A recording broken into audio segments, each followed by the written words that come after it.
শুধু দর্শক বন্ধু, আপনারা দেখছেন একে নিউজ বাংলা। আর এই মুহূর্তে উপস্থিত রয়েছে ক্যানিং পূর্ব বিধানসভা নাড়াবুনিয়া। আমার পাশে দেখতে পাচ্ছেন যে হাতে ব্যান্ডেজ করা আছে। কারণটা শুনলে অবাক হবেন।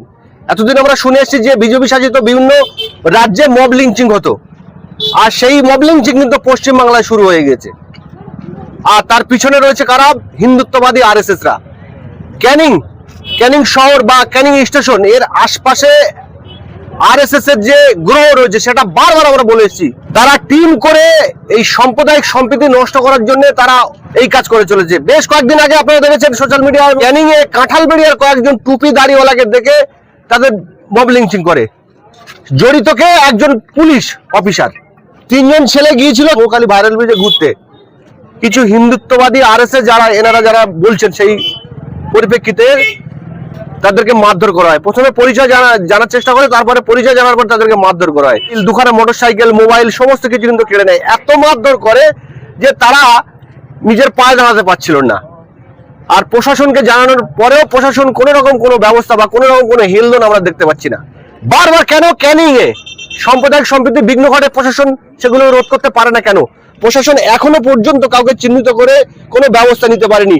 যারা গিয়েছিল ওই মৌখালি ভাইরাল ব্রিজে যাদের উপরে আক্রমণ হয়েছে তাদের বক্তব্য এবং তাদের উদ্ধার করতে গিয়েছিল যারা, তাদের বক্তব্য শোনাবো আপনাদের। আমরা ক্যানিং মৌখালি ব্রিজে ঘুরতে গিয়েছিলাম। একটা লোক এসে ছুটে আসলো, এসে আমাদেরকে বললো তোদের বাড়ি কোথায়। আমরা বাড়ি বললাম। নাম কি? রাজিবুল মোল্লা বলেছি। বাপের নাম কি? মোজাফফর মোল্লা বললাম। বললো তোরা তো জিহাদির বাচ্চা, তোরা তো বাংলাদেশি, বলেই আমাদের মার শুরু করেছে। মারতে মারতে একটা ফাঁকা জায়গায় নিয়ে গেছে, গিয়ে সেখানে গিয়ে বন্দুক দিয়ে হাতে ফটো তুলেছে, তুলে বেধড়ক মারছে। কজন ছিল? ওরা 8-9 জন ছিল। তারপরে বাঁশ নিয়ে মারতে মারতে নদীর ঘেরিতে ফেলে দিয়েছে আমাকে। উদ্ধার হলো একটা স্ক্যান পাঠিয়েছিল, বলে এই স্ক্যানে যদি 50,000 টাকা মারে তাহলে তোদেরকে ছেড়ে দেবো। বলে তোর বাড়িতে ফোন কর। সেই আমার বাড়িতে ফোন করি। টাকা দিয়েছেন আপনারা? টাকা দিতে লেট হচ্ছে, আরও মারছে আমাদের। মেয়ে বলছে তোরা হিন্দু না মুসলিম। আমরা বললাম মুসলিম। বললো তোর প্যান খুলে দেখ কোথা থেকে, তোরা হিন্দু না মুসলিম, বলে আরও মার। মেয়ে আমাকে ঘেরিতে ফেলে দিয়েছে, আমি অজ্ঞান হয়ে গেছি। তারপরে আমি আর কিছু জানিনি। আরে বজরং দলের লোক। আমরা ক্যানিং মৌখালি ব্রিজে ঘুরতে গিয়েছিলাম। আমাদের ওইখানে গিয়ে বলছে যে তোমাদের এখানে কি? আমরা বলছি ঘুরতে এসেছি, আমাদের বাইক দিয়ে চাবি তুলেছে। আমাদেরকে বলছে তোমাদের নাম কি? বলেছে যে রাজিবুল মোল্লা। বলার পরে আমাদেরকে দেখলাম বাইকের চাবি টাবি তুলে নিয়েছে, নিয়ে আমাদেরকে ওইখান দিয়ে বলছে যে চলো তোদেরকে নিয়ে ক্লাবে যাবো। নিয়ে যাওয়ার নাম করে গিয়ে আমাদেরকে ফাঁকা মাঠে নিয়ে গিয়ে আমাদেরকে ওইখানে ভীষণ মেরেছে, হাতে বন্দুক ধরিয়ে দিয়েছে। দিয়ে ওইখান দিয়ে রড টড নিয়ে খুব মারধর করেছে, আর নদীতে নিয়ে ফেলে দিয়েছে। দিয়ে আমি একটু জল খেতে পর্যন্ত চেয়েছি, জল খেতে সময় আমাকে দেখলাম মুখে লাথি মেরে আমাকে পান্তে ফেলে দিয়েছে। আপনারা কজন ছিলেন? আমরা ছিলাম 3 জনা, ওনারা 9-10 জনের মতো ছিল। ওনারা আমাদেরকে ভীষণ মেরেছে, আমাদের গাড়ি নিয়ে নিয়েছে। আমাদের কাছে একটা স্ক্যান পাঠিয়েছিল যে এই স্ক্যানে 50,000 টাকা মারতে বলো, তোমাদেরকে ছেড়ে দেবো। আমরা হাতে পায়ে ধরছি যে ছোটো ভাই বড় দাদা আমরা কি ভুল কাজ করেছি তোমাদের কাছে। বলা সত্ত্বেও আমাদেরকে ভীষণ মারা মেরেছে, রড দিয়ে বাঁশ দিয়ে মারধর ভীষণ করেছে। বলছে মুসলিম জেদির বাচ্চা, রোহিঙ্গা, বাংলাদেশি, শুধু এরকম বলছে আর মারছে আমাদেরকে। আমরা ঘুরতে গিয়েছিলাম। ঘুরতে গিয়ে ওখানে আমরা দাঁড়িয়েছি। ওরা ছুটে এসে বাইকের চাবি তুলে নিয়েছে। চাবি তুলে নিয়ে বলছে যে তোদের বাড়ি কোথায়। আমরা বলেছি যে আমাদের বাড়ি এই জায়গায়। বলছে নাম কি? তোরা মুসলিম না হিন্দু? বলে আমরা মুসলিম। বলে তোরা বাইকে ওঠ। আমরা বাইকে উঠেনি বলে আমাদের খুব মারছে। বাধ্য হয়ে বাইকে উঠেছি। বাইকে উঠে বলে ক্লাবে চল। ক্লাবে নিয়ে যাওয়ার নাম করে ওরা ফাঁকা জায়গায় নিয়ে গেছে, মানে মাটির রাস্তা আছে, সেই রাস্তায় নিয়ে গেছে। নিয়ে সেখানে গিয়ে আমাদের প্রথম বন্দুক ধরিয়ে ফটো তুলেছে, বলে যে এই বন্দুক দিয়ে তোরা আমাদেরকে মারতে এসেছিস এইরকম বলে ভিডিও ফটো সব করেছে। আমরা ধরছি না বলে বিশাল মারছে। বাধ্য হয়ে আমরা ধরে ফটোগুলো করে নিয়েছে। তারপরে আমাদের ওখান থেকে সরিয়ে আবার অন্য সাইডে নিয়ে গেছে। নিয়ে 3 জনা 3 সাইডে ফেলে এক একজনের কাছে 3 জন করে বিশাল মারছে রড আর বাঁশ দিয়ে। মেরে আবার এক জায়গায় 3 জনা আনছে। কিন্তু বিশাল মারছে, মারতে মারতে একদম মাথায়, আমার তো মাথায় বাঁশের বাড়ি মেরেছে। আমরা ছিলাম 3 জন, আর ওরা ছিল 9-10 জন মতো ছিল। দেখলে চিনতে পারো তাদের? হ্যাঁ, প্রশাসনের দ্বারা হয়েছিল ফটো আছে, দুটো ফটো আছে। প্রশাসনের কাছে গিয়েছিলেন থানায়? প্রশাসনের কাছে গিয়েছিলাম, কোনো রিয়াকশন, কোনো কিছু বলছে না। কমপ্লেন কোন নেয়নি? না, শুধু বলছে দেখছি এরকম বলে আমাদের ছেড়ে দিয়েছে, আর কিছু বলেনি। কোন থানায় গেছিলেন? ক্যানিং থানা। ওখান থেকে ওদের কাছে আমাদের দুটো বাইক আছে, একটা হান্টার আর একটা স্প্লেন্ডার বাইক আছে, দুটো বাইক আছে, 3টে ফোন আছে। ফোন 3টে এদের কাছে ভিডিও করে নিয়েছে আমাদের কাছে, যে এই ফোন 3টে বিক্রি করে দিয়েছি এত টাকায় বলে। উদ্ধার কিভাবে হলো? উদ্ধার হয়েছি আমরা, ওরা ওখান থেকে আমাদের মেরে দেওয়ার মতো অবস্থা করছিল। একজন ওদের মধ্যে একজন বলছে আর মারিস না, ছেড়ে দে বলে আমাদের মাঠের মাঝখান থেকেই ছেড়ে দিয়েছে। মোবাইল, গাড়ি ওদের কাছে আছে, তারপরে টাকা পয়সাও ছিল এদের দুজনের কাছে। আমার কাছে টাকা পয়সাগুলোও নিয়ে এনেছে, আরও হেলমেট টেলমেট অনেক কিছু নিয়েছে। ওদের ব্যাগ ছিল, আমাদের একটা ব্যাগে অনেক কিছু ছিল, ওইসবগুলোও নিয়ে এনেছে। কারা ছিল? এরা গেরুয়া কালার গামছা পরেছিল ঘাড়ে, দেখে মনে হচ্ছে আরএসএস ছেলেরা। তারপরে আমাদেরকে বলছে বলে 50,000 টাকা না দিলে তোকে ছাড়বো না। সব কজন গেরুয়া কালার গামছা সব কজন বলে তোরা যদি ভোট দিয়েছিস ঠিক টাইমই, আমাদের এত লেট হতো না আসতে। তোরা মুসলিম, তোরা জিহাদির বাচ্চা, তোরা তো বাংলাদেশি বলেই মার।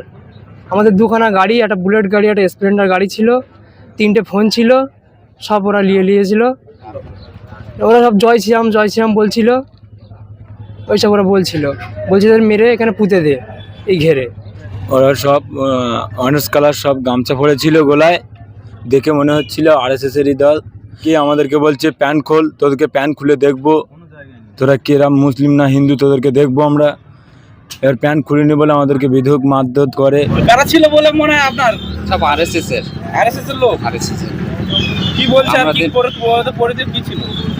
ওরা গেরুয়া কালারের ওই যে ঘাড়ে অন্য মতো ওটা ছিল, আর ওরা আমাদের কোনোভাবে মাফ করেনি। আমরা 3জনা পায়ে জড়িয়ে ধরে অনেক কান্নাকাটি করেছি, আমাদের ছাড়েনি। কোথায় শুনছে না, আমাদের শুধু মেরেই যাচ্ছে, বাঁশ পুরো ভেঙে দিচ্ছে, রড তো দুমড়ে গেছে আমাদের এইসব হাতগুলো। রডে করে মেরেছে আপনাদের? হ্যাঁ, রড নিয়ে এই হাতটা কোনো রড দিয়ে কিভাবে মেরেছে? এদিকে গেছিলাম আমাদের কাছে একটা স্ক্যান পাঠিয়ে টাকা পাঠানোর জন্য। আমরা সেই লোকেশন ধরে বা ওরা কোথায় আছে আমরা সেই হিসেবে আমরা 20-20 জন ছেলে আমরা এখান থেকে আমাদের ভাইদের উদ্ধার করতে আমরা যাই। আমরা গিয়ে দেখি ওরা ওই একটা ফাঁকা জায়গা আর কি, সেখানে শটান সব পড়ে রয়েছে, ওদের মুখ দিয়ে কোনো কথা বাড়াচ্ছে না। আমরা ওখান থেকে যাই করে ওদের ওখান থেকে টেনে নিয়ে আমরা রাস্তায় আসার পরে জীবনতলার পুলিশ ছিল, মানে ওরা আমাদের খুব হেল্প করেছে, যাতে ওরা যখন জীবনতলা পুলিশ বা আমরা যখন যাচ্ছি তখন কিন্তু ওরা সব সেই সাইড হয়ে চলে গেছে, ঠিক আছে। তারপর যাওয়ার পরে পুলিশ আমাদের খুব হেল্প করেছে ওদেরকে তুলে নিয়ে আসার জন্য। আমরা তাদেরকে চিহ্নিত করতে পারিনি, তবে আমরা যে ফুটেজকে যেটুকু পেয়েছি যেটুকু বা আমরা যে ওখানে যা একটা দুজা জেনেছি, ওরা সবাই আরএসএস এর ছেলে এবং হেতুবাদী বলছে 15 বছর তোদেরকে খুঁজছি, হ্যাঁ তোরা জিহাদির বংশ, সবাই আজকের প্রথম তোদের হাতে পেয়েছি, তোদের এখানেই আজকের শেষ করে দেবো। আমরা এখান থেকে যাওয়ার পরে মৌখালি ব্রিজের উপরে ওখানে গিয়ে দেখি পুলিশ গাড়ি দাঁড়িয়ে আছে। আমরা খবর পেয়েছি যে এদের বেদরক মারধর করছে, এবং কোথায় মারধর করছে কোথায় হচ্ছে না হচ্ছে আমাদের সঠিক ঠিকানা কেউ বলছে না। ওখানে যাওয়ার পরে আমরা পুলিশের সাথে ঘটনাটা জানালাম, জীবনতলা থানা পুলিশের সাথে। আমাদের সাথে জীবনতলা থানার পুলিশ ছিল 3-4 জন। থাকার পরে ওখানে প্রায় 1-1.5 ঘন্টা ধরে আমরা অনেক জায়গায় খোঁজাখুঁজি করেছি। খোঁজাখুঁজি করার পরে মৌখালি যে ব্রিজ আছে, ব্রিজের পশ্চিম সাইডে যে খাল জঙ্গল মতো আছে ওইখানে এরা পড়েছিল।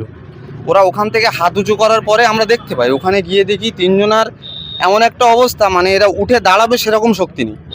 আমরা ওখান থেকে প্রশাসনকে জানিয়েছিলাম, প্রশাসন সাথে ছিল উদ্ধারের সময়, আমাদের সাথেই ছিল। ওখান থেকে প্রশাসনকে নিয়ে আমরা উদ্ধার করে নিয়ে আসলাম।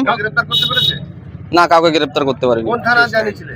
ক্যানিং থানায় আমরা গিয়ে জিডি করিয়েছিলাম, জিডি পর্যন্ত থেমে গিয়েছে, তারপরে আর কোনো খবর হয়নি। প্রশাসনের সাথে যোগাযোগ নিয়েছিল, যোগাযোগ হয়নি। ওখান থেকে কোনো না, আমরা যোগাযোগ করিনি। ওখান থেকে আমাদের বলেছিল যে আমরা সকালবেলা ঘটনাস্থলে গিয়ে ইনকোয়ারি করব, করে কারা করেছে, এবং 2টো বাইক আছে আমাদের, 3টে ফোন আছে, সেইগুলো ইনকোয়ারি করে আমাদের জানাবে। সেখান থেকে প্রশাসন এখনো কোনো খবর দেয়নি। আমার ছেলে ওরা এমনি বেড়াতে গিয়েছিল, বেড়াতে গিয়ে এইবারে আমি 4টের দিকেই খবর পাই যে এরা 50,000 টাকা চাচ্ছে। আমার কাছে বলছে ছেলে যে আমার মেজে ছেলে যে 50,000 টাকা চাচ্ছে। কেন? তা বলে 50,000 টাকা চাচ্ছে, তাও স্ক্যানে মারতে হবে। তা ও বলেছে যে না আমি টাকা নিয়ে যাচ্ছি, তা বলে না টাকা দিলে হবে না, স্ক্যানে মারতে হবে। এই শুনে আমরা তো তড়িঘড়ি নিয়ে ওখানে চলে গেলাম। গিয়ে ওখানে তো খুঁজে পাওয়া যায় না, মানে কোথায় রয়েছে। হ্যাঁ, প্রশাসনের কাছে, ক্যানিং থানা প্রশাসনের কাছে তারপরের দিন গিয়েছিলাম, গিয়ে বলছে যে কেসের আগে এখন নেই, আপনি লেট করুন, আসুক, এলে তারা শুনবেন। তা আমি অনেকক্ষণ বসার পরে আমরা আর কোনো রেসপন্স পাইনি বলে চলে এসেছি।